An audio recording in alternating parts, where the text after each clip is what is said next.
حضرت محمد مصطفیٰ صلی اللہ تعالیٰ علیہ وسلم کی موجودگی میں جن صحابہ نے کعبہ شریف کی چھت پر چڑھ کر کے اذان کا اعلان پوری دنیا کے مسلمان امت کے لیے کیا، آج ہم انہی کی بات کرنے جا رہے ہیں۔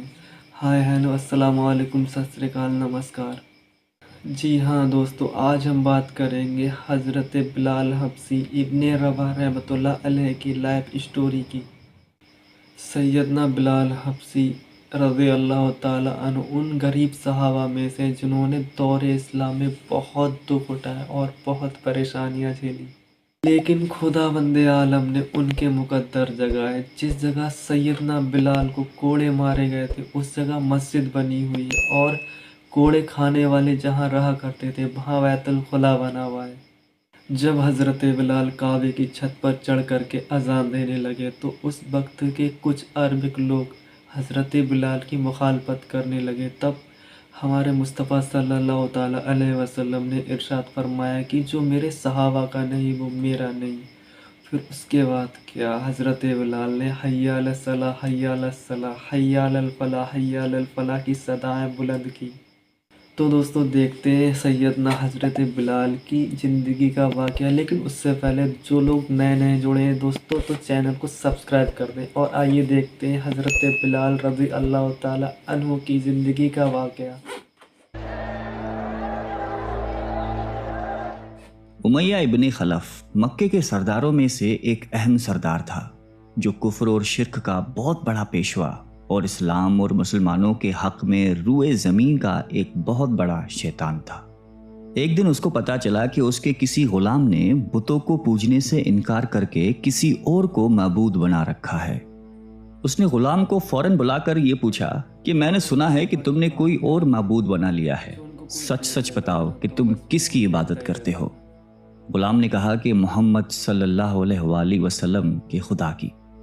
امیہ غصے سے لال پیلا ہو گیا اور کہنے لگا کہ محمد کی خدا کی پرستش کرنے کا یہ مطلب ہوا کہ تم ہمارے مقدس بتوں کے دشمن بن گئے ہو۔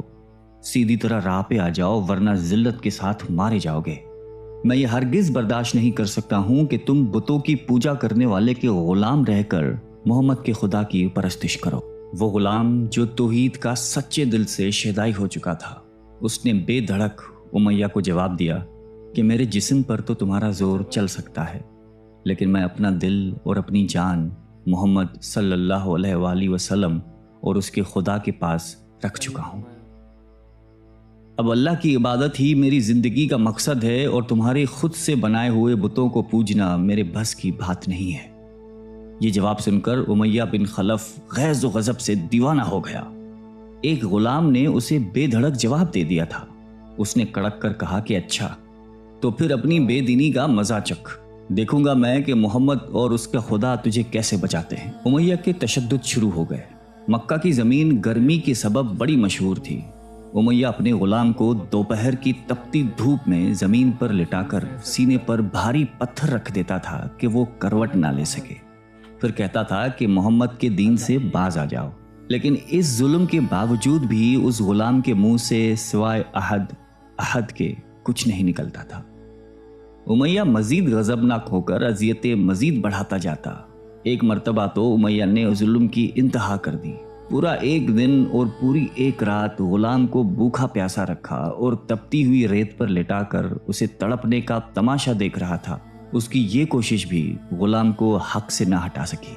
آخر تھک ہار کر امیہ نے مکے کے بدماش لڑکوں کو بلایا اور ان سے کہا کہ اس غلام کو اتنی اذیتیں دو کہ یہ محمد اور اس کے خدا کا نام لینا بھول جائے۔ یہ لڑکے امیہ کی خوشی حاصل کرنے کے لیے اس بے بس غلام کو بری طرح مارتے پیٹتے تھے۔ جسم کے کپڑے اتروا کر لوہے کی چادریں پہنا کر تپتی دھوپ میں کھڑا کر دیتے تھے، لیکن غلام کی زبان سے احد کے سوا کچھ نہیں نکلتا تھا۔ اسلام کی راہ میں یہ بے پناہ اذیتیں سہنے والے صحابی کوئی اور نہیں بلکہ حضرت بلال حبشی رضی اللہ تعالیٰ عنہ تھے۔ انہی ظلم و ستم کے دوران ایک دن حضرت ابو بکر صدیق رضی اللہ تعالیٰ عنہ کا ادھر سے گزر ہوا۔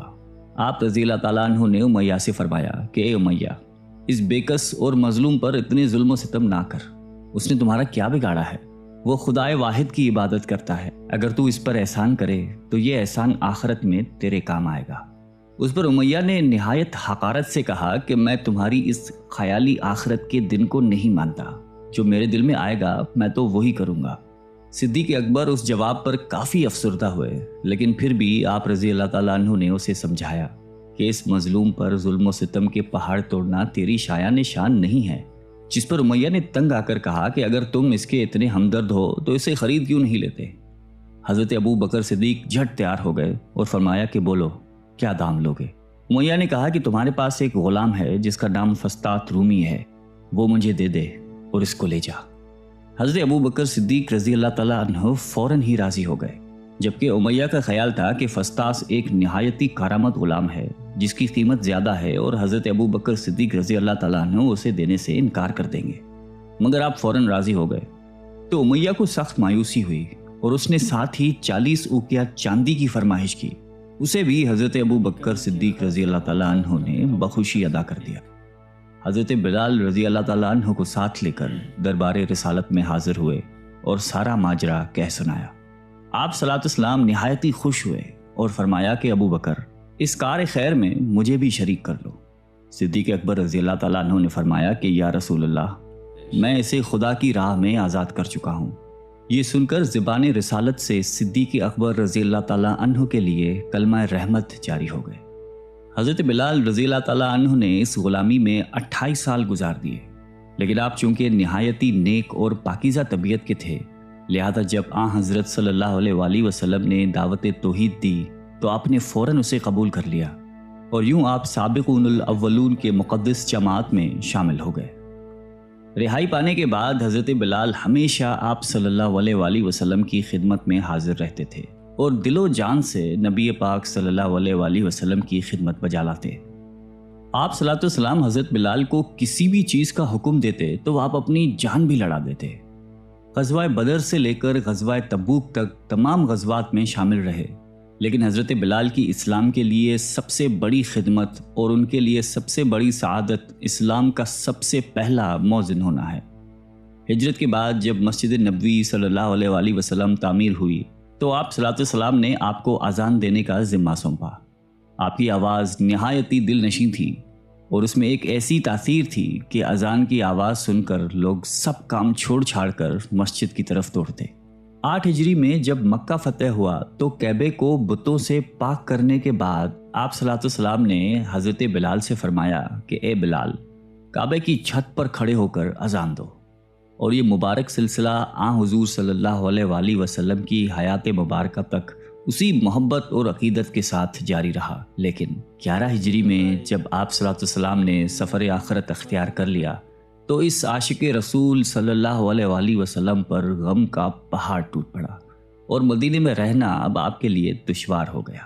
آپ کو ہر وقت پیارے نبی صلی اللہ علیہ وآلہ وسلم کی یاد ستاتی رہتی تھی۔ آپ صلی اللہ علیہ وسلم سے آپ نے سنا ہوا تھا کہ مومن کے لیے سب سے افضل عمل جہاد فی سبیل اللہ ہے، لہٰذا آپ رضی اللہ تعالیٰ عنہ خلیفہ اول حضرت ابو بکر صدیق کی خدمت میں حاضر ہوئے اور جہاد پر جانے کی اجازت طلب کی، لیکن حضرت ابو بکر صدیق رضی اللہ تعالیٰ عنہ نے آپ کو خدا کا واسطہ دے کر کہا کہ مجھے اس بڑھاپے میں تنہا چھوڑ کر مت جاؤ۔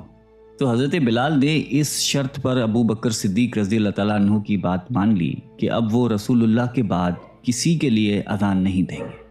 حضرت ابو بکر صدیق رضی اللہ تعالیٰ عنہ نے ان کی یہ بات مان لی، لیکن آپ کے دور خلافت کے بعد خلیفہ دوم حضرت فاروق اعظم رضی اللہ تعالیٰ عنہ کے دور میں بھی جب بیت المقدس کی تسخیر کے لیے شام جانا پڑا تو وہاں عیسائیوں سے صلح نامہ طے پانے کے بعد حضرت عمر فاروق رضی اللہ تعالیٰ عنہ نے ایک خطبہ دیا اور حضرت بلال سے درخواست کی کہ آج جب کہ قبلہ اول پر توحید کا پرچم لہرا دیا ہے تو اس باعظمت موقع پر اگر آپ اذان دیں تو ہم آپ کے مشکور رہیں گے۔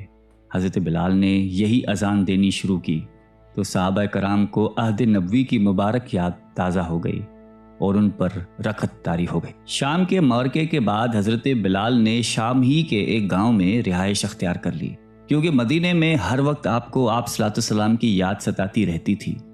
لیکن ایک دن آپ نے خواب میں آپ صلی اللہ علیہ وسلم کی زیارت کی۔ آپ ان سے فرما رہے تھے کہ اے بلال، کیا ابھی وقت نہیں آیا کہ تم ہماری زیارت کے لیے آؤ؟ اس خواب نے آپ کو بہت تڑپا دیا